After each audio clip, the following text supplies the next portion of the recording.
ఒక్కసారి కొమ్మూరి గోల్డ్ కి కాల్ చేయండి. తాకట్లో ఉన్న మీ బంగారాన్ని విడిపించి మార్కెట్ ప్రైస్ కి వాళ్ళు కొనుక్కుని మిగతా డబ్బులు మీకు ఇచ్చేస్తారు. రైట్, బ్రేకింగ్ న్యూస్ వస్తున్నాం మనం టీవీ స్క్రీన్ పై. తమిళ స్టార్ హీరో సీఎం విజయ్ ఆయన భార్య సంగీత వైవాహిక బంధం గురించి గత కొంతకాలంగా సోషల్ మీడియాలో రకరకాల వార్తలు చక్కలు కొట్టాయి.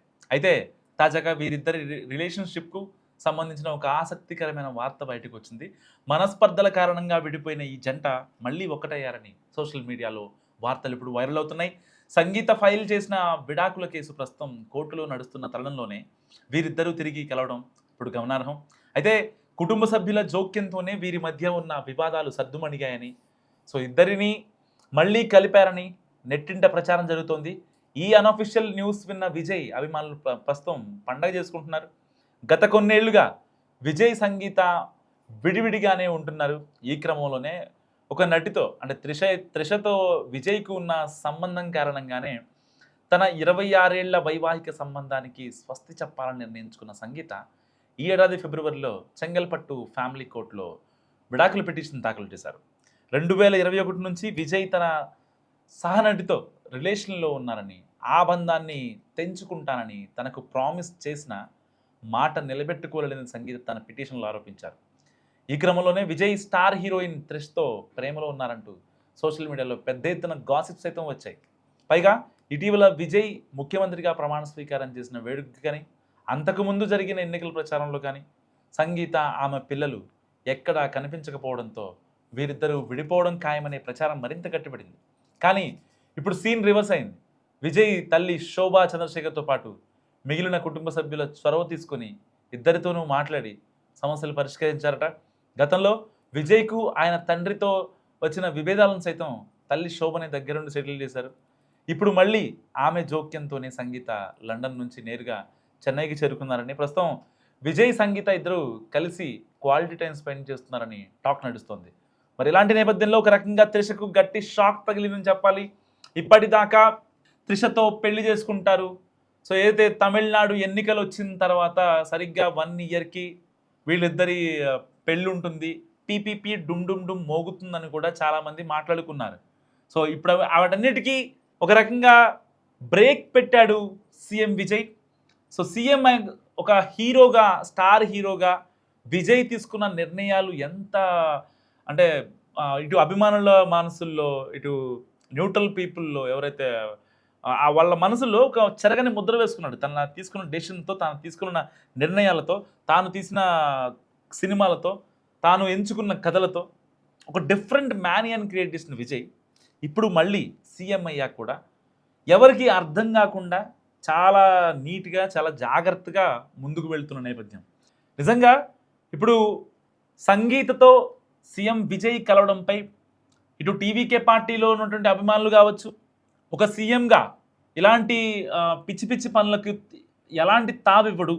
ఎందుకంటే రీసెంట్గా చిన్నపిల్లలకి ఏమన్నా జరిగినా సరే, లేదంటే ఆడపిల్లలకి ఏమన్నా ఇబ్బంది కలిగినా కొన్ని ఇష్యూస్ పైన చాలా స్ట్రాంగ్గా రియాక్ట్ అవుతున్నాడు. మరి అలాంటి వ్యక్తే భార్యని వదిలిపెట్టి వేరే వాళ్ళతో అక్రమంగా ఉంటున్నారు అని రేపొద్దున కనుక డిఎంకేనో, అన్నా డిఎంకేనో, లేకపోతే ఇంకొకళ్ళు ఎవరన్నా ఒక మాట అంటే నిజంగా దాన్ని డిఫెండ్ చేసుకోవడం చాలా కష్టం.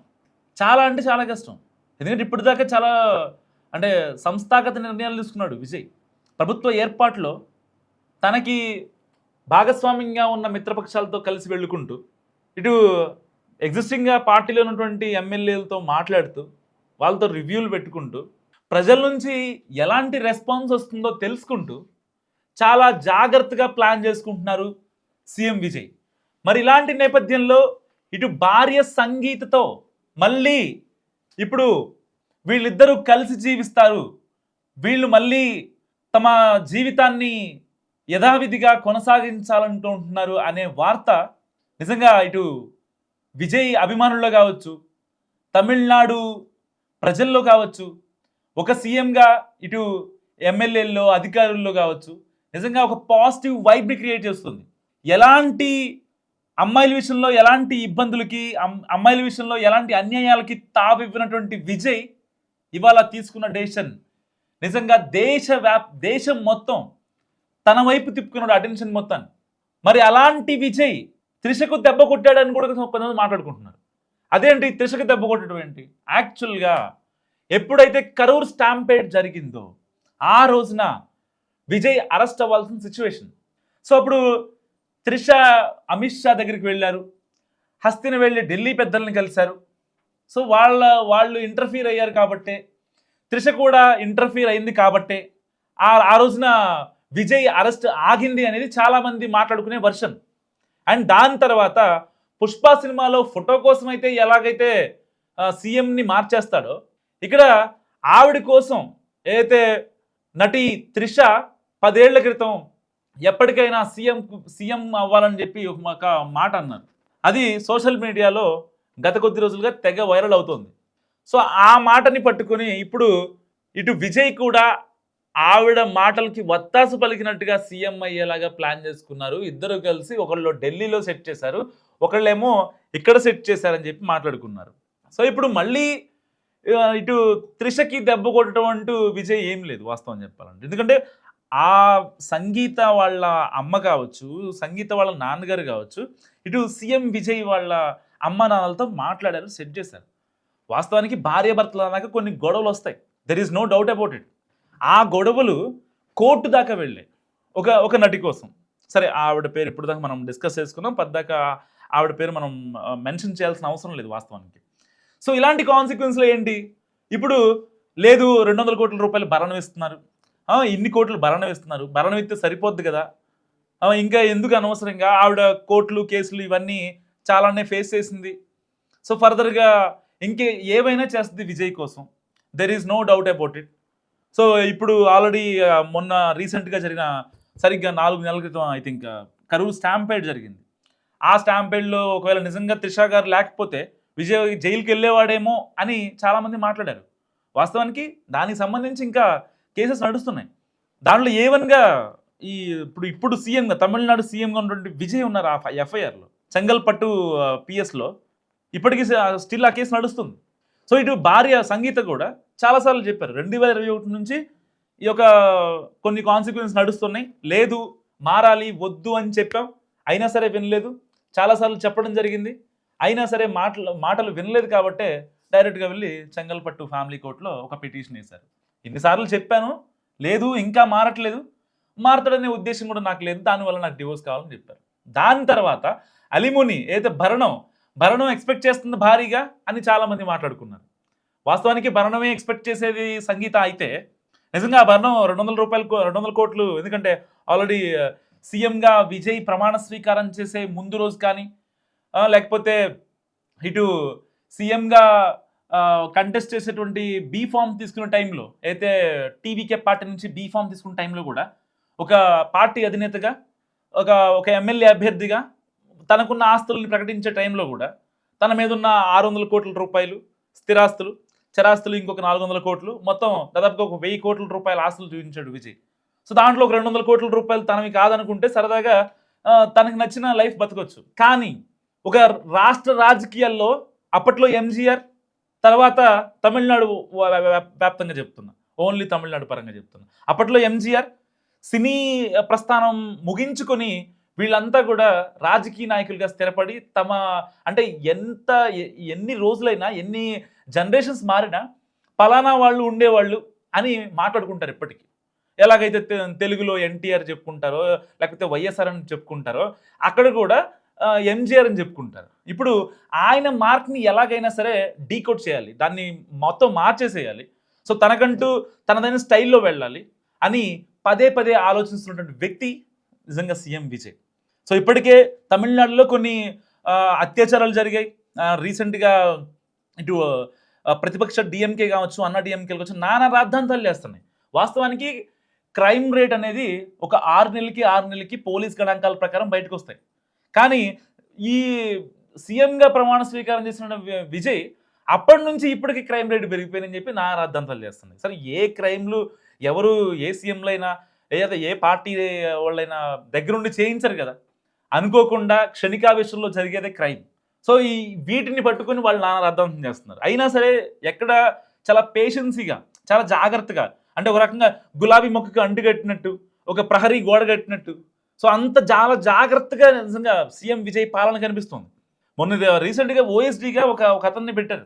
ఓఎస్డీగా ఒక అతన్ని పెడితే సీఎం విజయ్ రెండేళ్ల క్రితం టీవీకే పార్టీని పెట్టినప్పుడు ఎట్టి పరిస్థితుల్లో 2026 మే కల్లా తమిళనాడులో టీవీకే పార్టీ అసలు నెక్స్ట్ లెవెల్లో ఉంటుంది, ఒక ఎక్స్ట్రీమ్ పొజిషన్లో ఉంటుందని చెప్పారు. సో ఆయన చెప్పింది వాస్తవం జరిగింది. మేబీ జ్యోతిష్కులు చెప్పింది ఎక్కడా కూడా నాకు నమ్మశక్యంగా అనిపించవు. ఇప్పుడు మనం చూస్తాం తెలుగు రాష్ట్రాల మీద ఈ వేణుస్వామి జ్యోతిష్ని చెప్పారు సరిగ్గా 2024లో, సరిగ్గా 2 ఏళ్ల క్రితం ఇదే టైంలో ఆయన చెప్పారు. ఏపీలో మళ్ళీ వైసీపీ గెలుస్తుందని 175 సీట్లు, ఇక్కడ తెలంగాణలో బీఆర్ఎస్ గెలుస్తుందని చెప్పారు. పటాపంచలు అయిపోయాయి. సో ఎవరు జ్యోతిష్యం నమ్మలేము. సో ఇలాంటి కాన్సిక్వెన్సెస్లో ఆయన ఈ పండిట్ వట్రివేల్ అనే ఒక జ్యోతిష్కుడిని నమ్మి, సో ఆయన చెప్పిన మాట జరిగింది కాబట్టి ఆయనకు ఓఎస్డీగా ఛాన్స్ ఇచ్చారు. కానీ ఎగ్జిస్టింగ్గా ఉన్నటువంటి ఎమ్మెల్యేలు సీఎం విజయ్ కింద తన పార్టీలో ఉన్న ఎమ్మెల్యేలే ఒక మాట ఒక సైగ చేస్తే చాలు ఆగిపోతారు, ఒక చెయ్యి చూపిస్తే చాలు మాట్లాడకుండా ఉంటారు. ఇతను ఓఎస్డీ అంటే ఇతను ఓఎస్డీ అని కన్ఫర్మ్ చేసేసే వాళ్ళంతా వాళ్ళు. ఎందుకంటే వాళ్ళల్లో ఒక డ్రైవర్ ఉన్నాడు, ఒక ఆటో డ్రైవర్ ఉన్నాడు, ఒక కార్ డ్రైవరు, ఇంకా ఇలా ఒక రైతు, ఒక అట్టికలు కొట్టు యజమాని, ఇలాంటి మొత్తం సామాన్యులే ఉన్నారు. అలాంటి వ్యక్తులు ఇతను చెప్తే కాదని అనరు, అంటానికి స్కోప్ లేదు. అయినా సరే వాళ్ళందరూ ఒకటే చెప్పారు, సార్ ట్రాన్స్పరెంట్గా ఉండాలి మీ పాలన అనేది. సో పాలన మీది ట్రాన్స్పరెంట్గా ఉంటే నెక్స్ట్ 2 yearsలో మనం ఎలాంటి పథకాలను ఇంప్లిమెంట్ చేయొచ్చు, ప్రజల్లో వచ్చే రెస్పాన్స్ని బట్టి మీరు మళ్ళీ నెక్స్ట్ టర్మ్ మీరు సీఎం అయ్యే ఛాన్స్ ఉంటుంది. సో ఇలాంటివి చేస్తే ఈ జ్యోతిష్యాలు లేకపోతే దెయ్యాలు భూతాలకి మనం ఇలా వాల్యూ ఇచ్చుకుంటూ పోతే, ప్రతిదానికి మాట్లాడుకుంటూ పోతే మనకున్న వాల్యూ పోతే, మనకున్న ఇంటెన్సిటీ పోద్దని చెప్పి వాళ్ళు మాట్లాడడంతో సో వెంటనే వెనక్కి తగ్గాడు. ఒక్కరోజు ఓఎస్డీగా ఉండి నెక్స్ట్ డేనే జీవో రిలీజ్ చేసి ఓఎస్డీగా ఉన్నటువంటి పండిట్ వెట్రివేల్ని తీస్తాడు 24 hours. నాకు తెలిసి ఇండియా చరిత్రలో ఒక్కరోజు ఓఎస్డీగా ఉన్న చరిత్ర పండిట్ వెట్రివేల్ది అనుకుంటా. కానీ లైఫ్ లాంగ్ అతనికి బెనిఫిట్స్ వస్తూ ఉంటాయి, ఎందుకంటే ఓఎస్డీగా ఉన్నాడు కాబట్టి, సీఎంకి పర్సనల్ ఓఎస్డీగా ఉన్నాడు కాబట్టి. సో ఇన్ని ఒకటి కాదు 2 కాదు, అంటే ఇటు రైతుల పరంగా అండ్ యువత పరంగా, సామాజిక న్యాయం పరంగా, ఇటు అభివృద్ధి పరంగా, సో అన్నిటినీ బ్యాలెన్స్ చేసుకున్నటువంటి వ్యక్తి సీఎం విజయ్. మరి ఇలాంటి నేపథ్యంలో ఇప్పుడు సంగీతకి కనుక న్యాయం చేయకపోతే, మొదటి భార్యకి కనుక న్యాయం చేయకపోతే చాలా అంటే ఎంత నెక్స్ట్ లెవెల్లో అక్కడ 114 సీట్లు వచ్చాయో తనకి, ఈసారి అవి కూడా వచ్చే అవకాశం ఉండదు. సో చాలా జాగ్రత్తగా వెళ్తున్నాడు. సో ఈ నేపథ్యంలోనే ఇటు త్రిషకి ఒక రకమైన భారీ దెబ్బ తగిలింది అనుకోవచ్చు. కానీ ఇన్ని రోజులుగా వాళ్ళిద్దరి మధ్య ఇన్ని ఇష్యూస్ నడుస్తున్నా రీసెంట్గా కూడా ఒక ప్రముఖ సినీ నటుడు చనిపోతే ఇద్దరు కూడా కలిసి వెళ్ళారు సరిగ్గా 2 వారాల క్రితం. సో అప్పుడు కూడా క్లారిటీ ఇచ్చారు, మా ఇద్దరి మధ్య ఉంది స్నేహబంధమేనని విజయ్. మరి ఏదేమైనా 1 కాదు 2 కాదు, సోషల్ మీడియాలో వార్తల్ని నమ్మి, లేదు సరిగ్గా తమిళనాడు ఎలక్షన్స్ వచ్చిన 1 year లోపు పెళ్ళైపోతుంది, ఇద్దరికీ కూడా ఎలాంటి ఇబ్బంది ఉండదు అని చాలామంది చాలా మాటలు మాట్లాడుకున్నారు. వాటన్నిటికీ అంటే ఎవరు ఎక్స్పెక్ట్ చేయని విధంగా అన్నిటికీ ఫుల్ స్టాప్ పెడుతూ విజయ్ తనదైన శైలిలో తనదైన మార్క్ పాలన అందిస్తూ తమిళనాడులో ముందుకెళ్తున్నారు. మరి ఎవరికి అందని ఎవరు ఎక్స్పెక్ట్ చేయని డెసిషన్ తీసుకున్నాడు కాబట్టి మీరేమనుకుంటున్నారు? ఇప్పుడు సంగీత ఇటు సీఎం విజయ్ కలవడం హర్షణీయమా, లేదంటే ఇక్కడ అతన్ని ఒక రకంగా అంటే నటి త్రిషను షాక్ ఇచ్చారు, ఇలాంటివి గురించి మాట్లాడుకుందామా? మీరేమనుకుంటున్నారు? మస్ట్గా కామెంట్ చేయండి.